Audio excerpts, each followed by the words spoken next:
Hey everybody, it's Brian Burns. Welcome to this episode of the Brutal Truth About Sales and Selling podcast. Hey, before we get into the interview, I think I got another one I think you're really going to like. Talking about startups. How do you get into a company that doesn't have any customers or has just got a handful of customers and is trying to scale?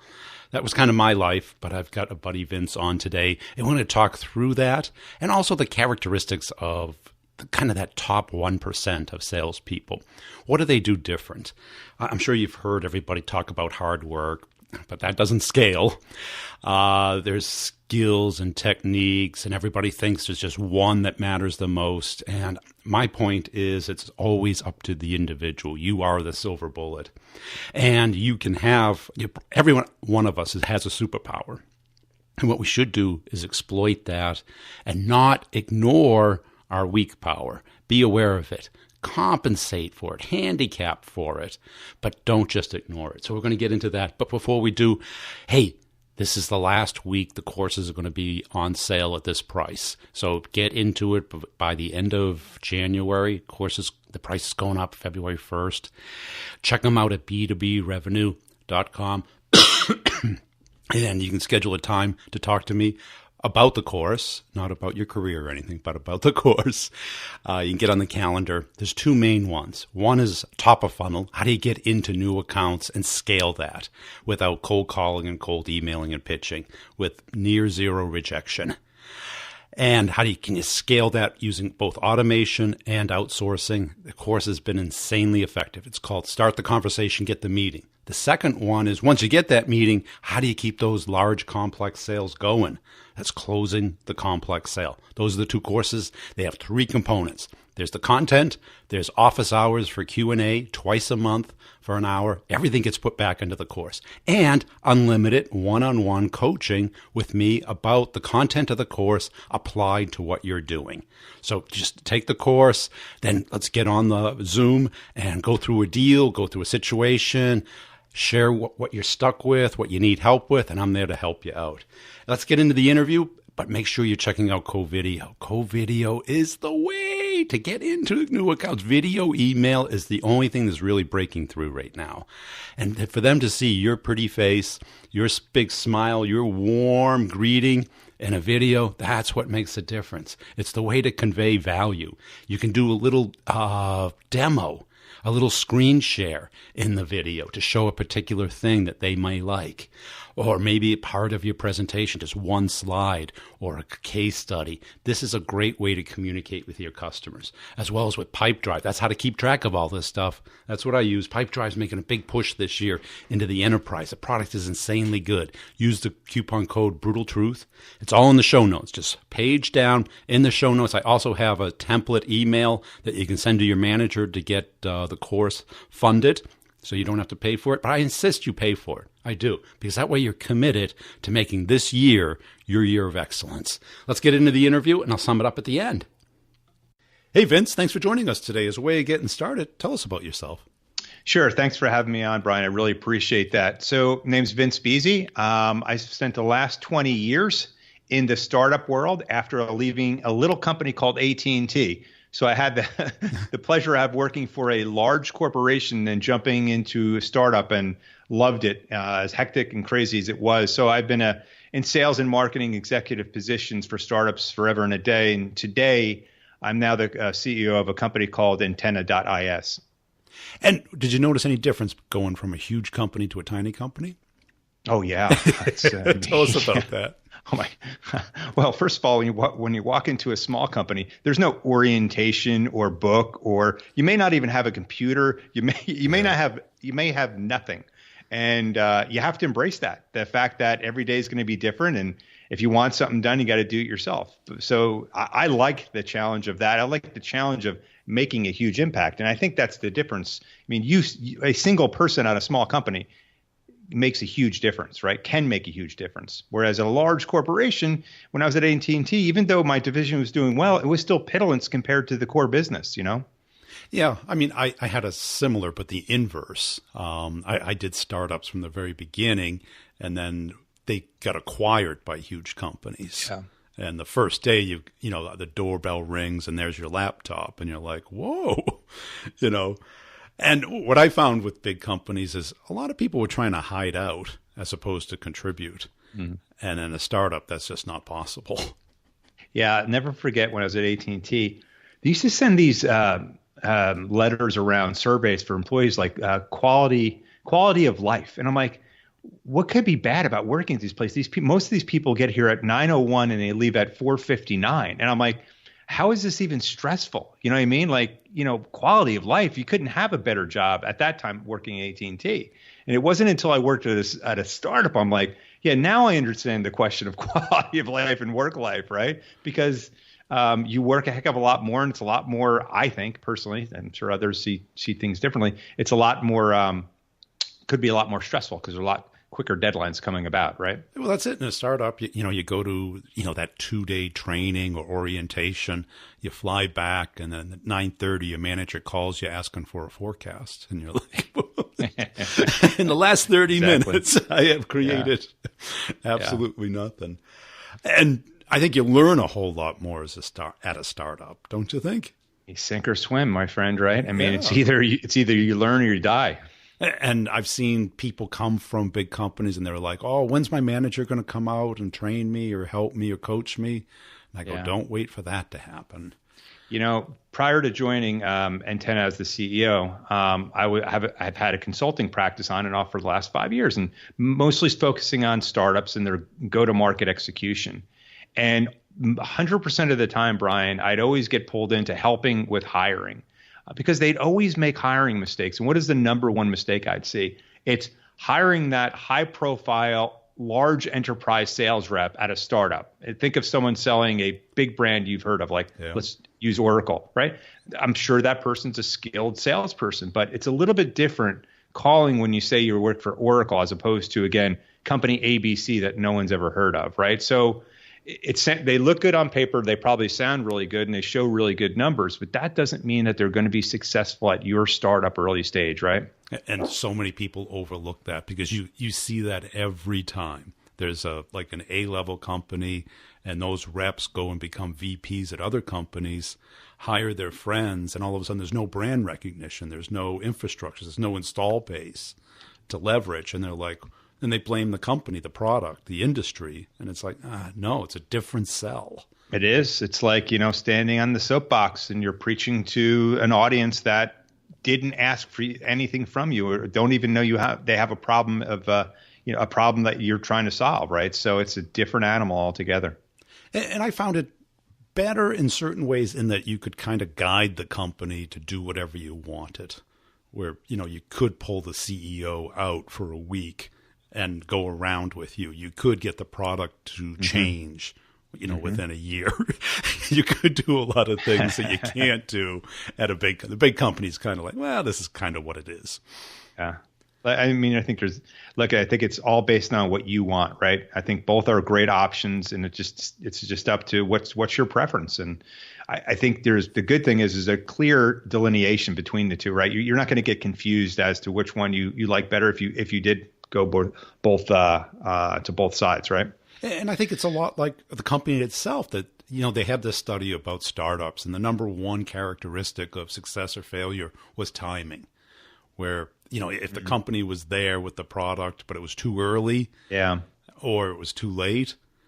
And I mean, you kind of see that with like Amazon, with AWS, Amazon Web Services. They were early, but they had enough infrastructure. They used it.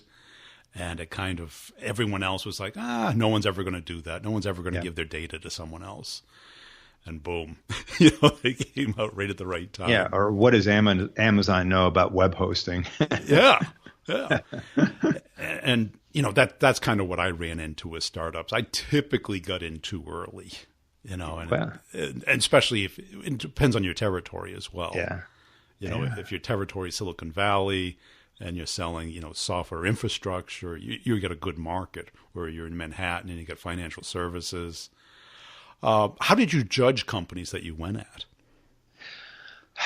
That's a great question. I at the end of the day, I have to believe in the product. So, and I also, so the product has to me, depending on the market I'm selling to, I like it to have a clear ROI, right? I don't have to push hard to describe what the ROI is for someone to buy it.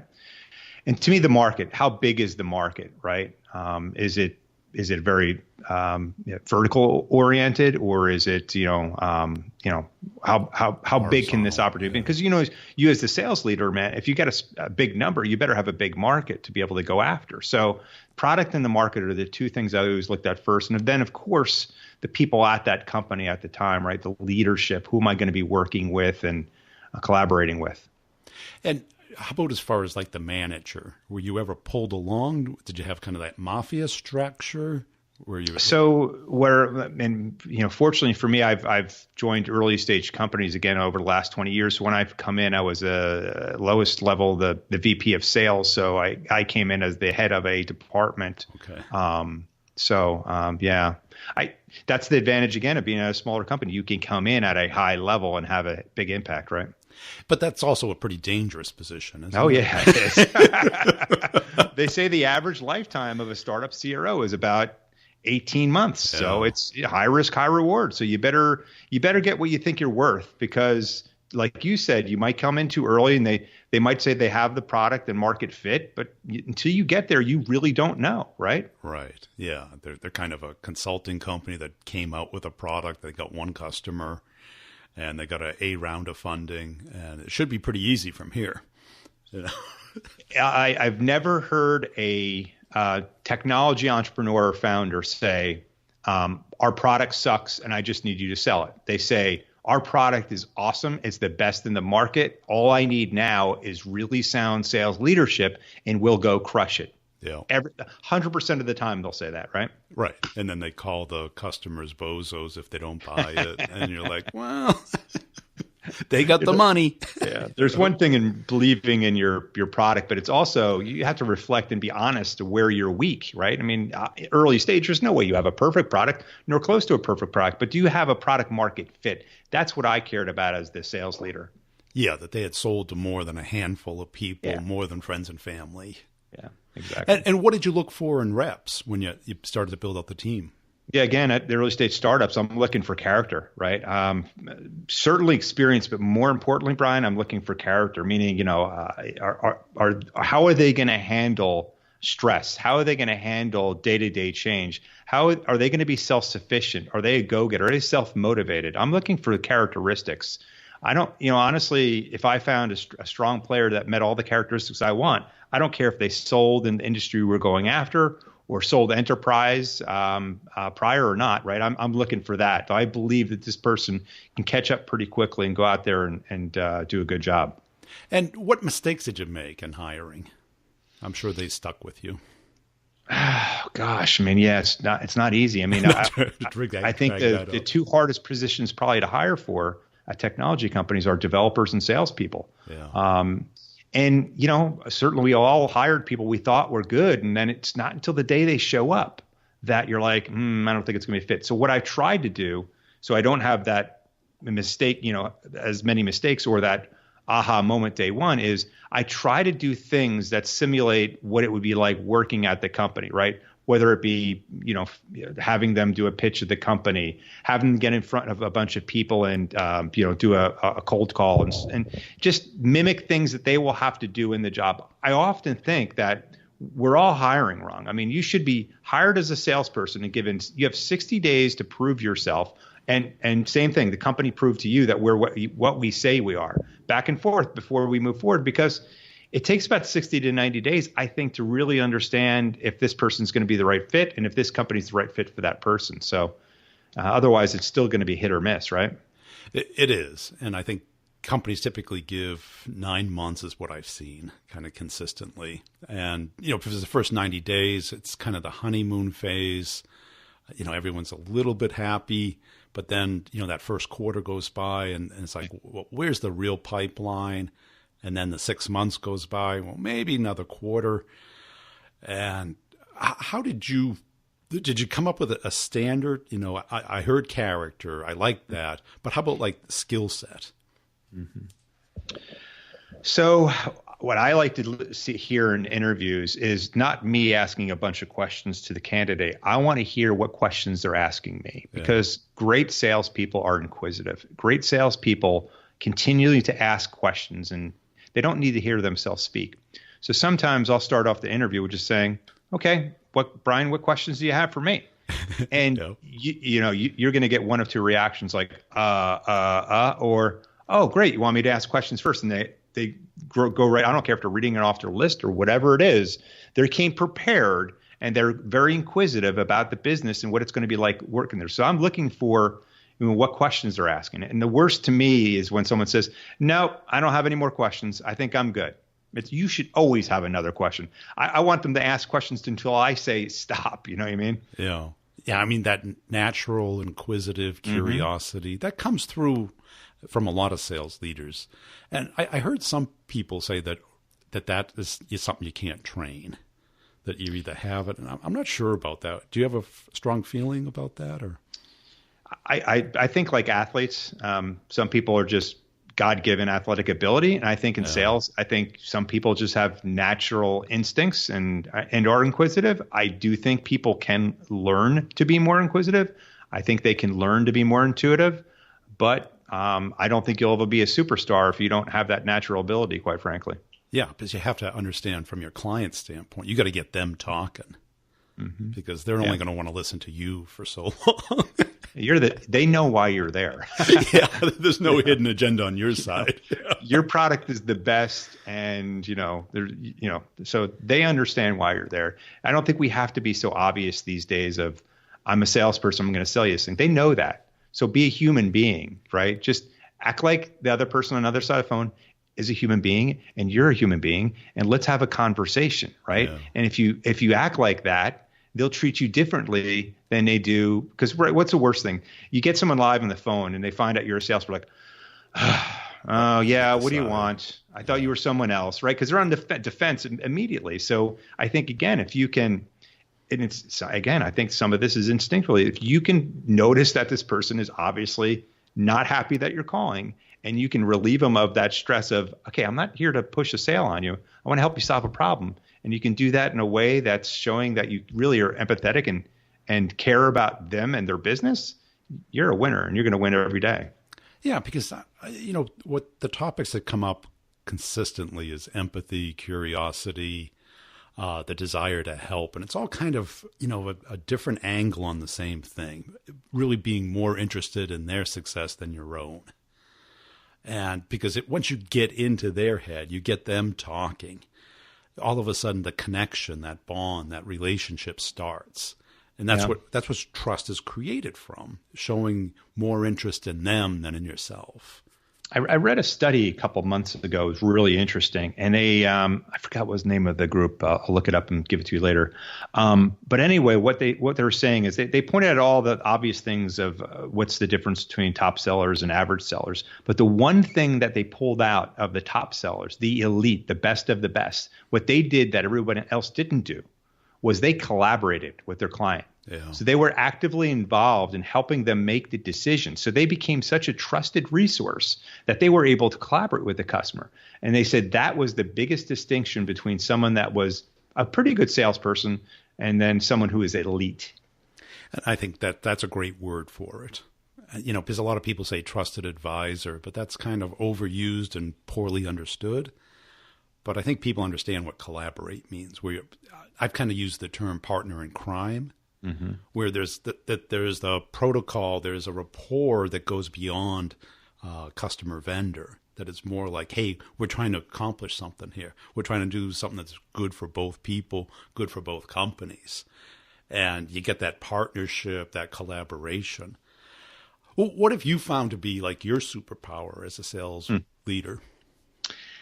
So, yeah, like I said, I've been reflecting on this, and I think I have two superpowers, Brian. If I two, so, yeah. Don't be greedy. Maybe they're related. I don't know. Some people only have none. The one is in regards to reading deals. Like I think I've always been really honest, whether it would be my deals or my team's deals, of understanding, is this a real deal, and do we have a real opportunity to close them? And And I think that speaks to like the high closure rate, because I'm not going to move forward on a deal and waste my energy and time on something that I just can't win because the challenges are too against us. Meaning, like, for example, they just don't see the value and they don't see that they have a problem. And even if you're the best salesperson in the world, you're not going to convince them otherwise. So stop making that effort. So I think that's number one, is being able to be honest and read deals really well, a good intuition into reading deals, which is, to me, led to a very high close rate throughout my career.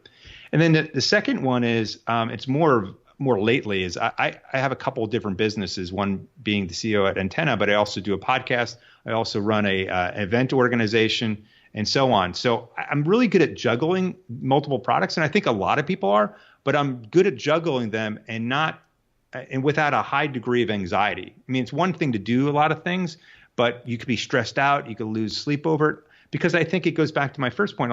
I'm just honest about where I am with these different projects, and you have to trust yourself and give yourself a break. And that's what I think I do when I juggle multiple projects. I don't, beat myself up if something didn't get done this week or this day that I planned on doing, or something fell through. Things are always going to happen, and you just have to recognize that. So I think that's the other one I enjoy.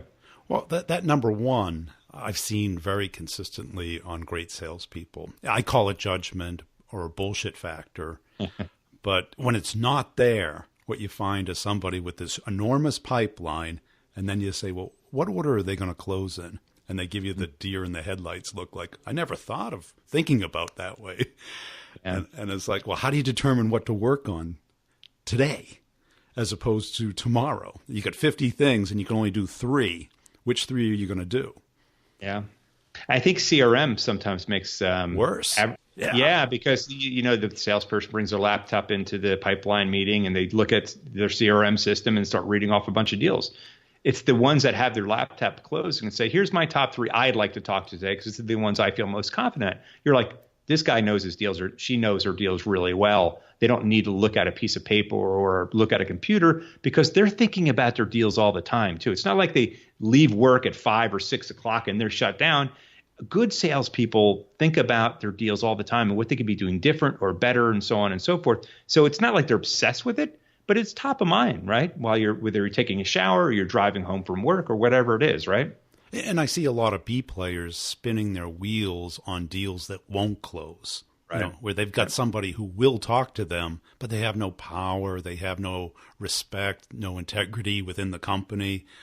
They're a lot of fun to be with, but they're not the decision maker. They're not an influencer. They just happen to love talking about the product or the technology. Mm-hmm. Or you just got a mismatch where you're like cutting edge and you got a stalwart, account. And they're like, they may play with it. They may put it in the lab, but they're not going to really standardize on it. And I think because really as salespeople, we only have our time. Mm-hmm. And how we spend it, like to your number 2 superpower, it's like when you're doing more than one thing, which in sales, then you have to do more than one thing, right? You can't just do, some of us may have only one account, but most of us have many accounts, or at least many deals within the accounts. And if you waste your time, that's the only real resource you have. Yeah, like, so, you're chasing bad deals. Are you trying to convince yourself, or are you trying to convince your boss? You're trying to convince who are you trying to convince? Just be honest with yourself. You shouldn't win all deals. And again, the good people have such a high close rate because they don't allow garbage into their funnel to begin with, right? Yeah. They're good day one from the first conversation to qualifying the opportunity for both sides, right? And saying, I know what my challenges are here, and based on what I have, and based on how long or the effort it's going to take for this one to ever even attempt to be able to close this, I'm going to focus on these other ones right now and see if that ever one comes around, right? They're just, openly honest about what's going on and not trying to fake their way through it. And I think the funnel math is pushing everybody in the wrong direction. Yeah. Mm-hmm. Because if you say, you have to have 300% of your quota in pipeline, that means you're wasting, 70% of your time. Mm-hmm. So why not narrow that down a little so that our time is on, and come up with the characteristics of the deals that are most likely to close. Right. right? I mean, with all the technology you have now, there's lots of tools that can help you. That's the one good thing about the technology today, right? It really can help you figure out like the characteristics and your chances of winning this one because it looks like the last one you were able to close, or the last deals that your company was closing, right? Now, the last thing I wanted to talk to you about was if everyone's kind of got a superpower, whether it's hard work, determination, character, judgment, but then they have, not so superpowers. How much time should they spend on those versus just honing that one thing that they're super good at? Well, I think it's important to be self-aware, and I think it's important to understand where you believe you are weak. Like I'm the most impatient person on earth, whether it's in business or in real life. Yeah. My poor wife, right, has to put up with me. And I know that, and I catch myself sometimes with, okay, Vince, this is how you want this deal to go, and this is how fast you want it to go. But guess what? That's not reality. So chill out because you're going to annoy everybody. So I think to me, it's if you have a weakness and it's a weakness that also potentially can impact others, you need to be really self-aware, right? And you need to catch yourself when you're in that. And of course, you need to try to improve upon that too, right? I mean, I have to try to be more patient and catch those things. So I don't know. I don't try to focus on the negative. I try to focus on the positive things I can do. So I think it's just being self-aware and trying your best to check yourself when you have to, right? So first, be aware of it. Don't ignore it. Yeah. Don't just say, "Hey, that's the way I am." I think there's a lot of prima donnas that say that. And when you're talking to reps, what are the characteristics that you would like to see as far as superpowers? That's a great one. Their superpower. I mean, honestly, we talked about this. I think there's two superpowers I'd love for them to have. Would be being naturally inquisitive, meaning not faked and reading from a script with questions, and the empathy. I mean, I think those two things alone, if you were good or above average in both those things, I think you have a really good shot at being a very good seller for your entire life. Yeah, I think empathy, not to brag, but I think that would be the superpower next to judgment that's helped me the most. Because I can go into a meeting and kind of sense, what are these people going to do after I leave? Mm-hmm. Is it really in their best interest, or is it just in my best interest? And it's something you can't fake. You can't fake empathy, or it comes off really cheesy. Yeah, I had a manager. That was his superpower, was faking it. I think people can read it.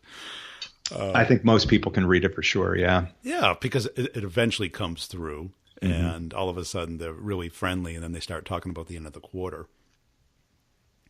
Yeah, I mean, and I think all the other intangibles that we probably all throw out there, which is competitive, wanting to win, desire, all those things are important. But honestly, I think you can challenge yourself to be more competitive. I think you can challenge yourself to compete, and have a desire. Others can push you, but I don't know if you're not empathetic in general. Or you're not inquisitive in general, I think those are two that are harder to make up for. And I don't know how you test for that if you're interviewing, right? Certainly there's lots of personality tests and different types of, interview type style things we can do. But I don't know if it's really good. You're not going to really know until that person starts working for you if they're inquisitive and empathetic. Yeah, it is hard. But I think you hit it on the nail at the beginning. It's like, what type of questions did they ask? Is it something that's standard? Or, who do you sell to? Who's the decision maker? What's the process? Or is it like, well, tell me about your last deal and what surprised you? Or it kind of digs in and kind of something that's a little outside the box. I mean, the obvious things you can tell when they're not empathetic, they don't show up on time, or they're talking about the comp plan and the vacation schedule versus what they can do for you. Yeah. And what you're going through, where do I stand compared to the other candidates? What matters most to you? They kind of dig in. Yeah. And you can kind of sense when they're putting themselves in your place. Yep, absolutely. Cool. Hey, Vince, this has been a great conversation. Where can people go to connect with you and learn more about your work? Well, certainly you can look me up on LinkedIn, Vince Beese. It's Beese. I think that judgment thing, it seems to be coming up more and more senior reps, because they're using their judgment to know what to spend their time on, what order of things they should spend their time, how they should go about things, how to evaluate prospects and opportunities and territories and companies and technologies, because that's a superpower. I think people, even if they pick the right job, can do so much better than the person that picks an okay job. Because no matter how good you are, you don't have much control over your territory. You have influence over your market. But if you have a great territory and a great company, a great product, a great manager, all of those things come together, that's when the magic happens. So I think judgment is something that we need to practice. Write things down, analyze things, think them through. What mistakes have you made? And really reflect on things. What would someone else do? Somebody who has 30, 40, 50 years more judgment than you. And am I thinking with my head or my heart? Am I too early, too late? All of these things play into how we spend our time, what we spend our time on, and how we do it. Too often, we're kind of get into what our company and our managers want. And the thing with that is they don't care how hard you work. They don't care if you get sick. They don't care if you miss out on your personal life. They care about closing the deal. And everybody's very happy with everyone else working insanely hard. So I think each of us should look for our superpower, develop it, hone it, and then look at our other powers and see what we can become better at, consciously become better at, make minute habits. And I think that is the routine instead of just the motivation. The motivation, I've tried that, and if it really sticks, you're probably not listening to a podcast. You're probably out there flying in your own private jet. But it kind of goes. It kind of goes in cycles. And when it disappears, it's hard to, regain. The same is true with willpower. We typically have just a limited amount of willpower, and what we apply it to, it kind of goes away. So having a system, habits of building every day, compounding, making a snowball out of it, making today better because of what you did yesterday, eliminating the good and eliminating the bad and increasing the good to become better.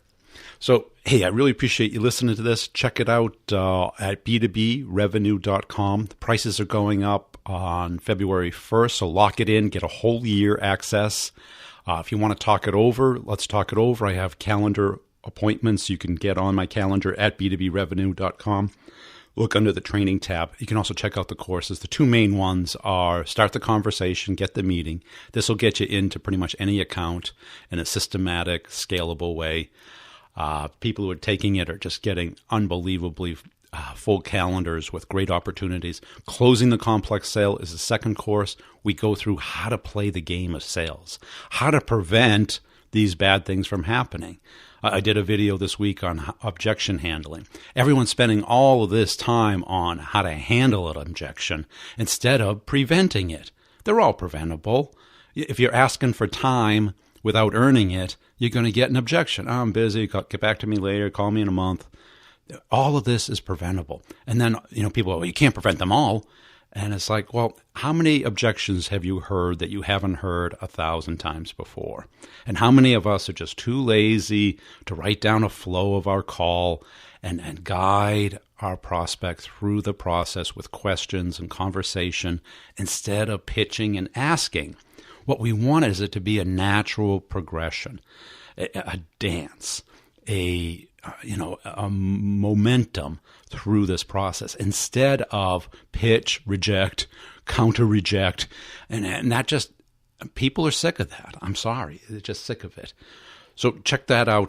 The other podcasts, Sales Questions, Brutally Honest Answers, and the B2B Revenue Leadership Show are also out there.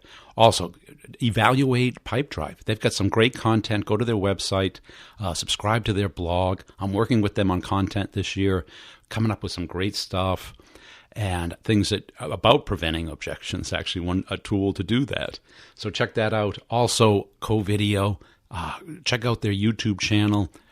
Give it a try. Try it, see if it fits your style. You can have it in the Chrome browser right now, so you can just go boop and get a video sent to your customer. People love it. It's one of the few things that's really working today in sales. Video in general and video email is insane. insanely powerful. Well, thanks for listening, and we'll see you next time. Tell a friend about The Brutal Truth, and if you're on LinkedIn and you see my content flying by, give it a little thumbs up, a little comment, a little hi-de-ho. Thanks.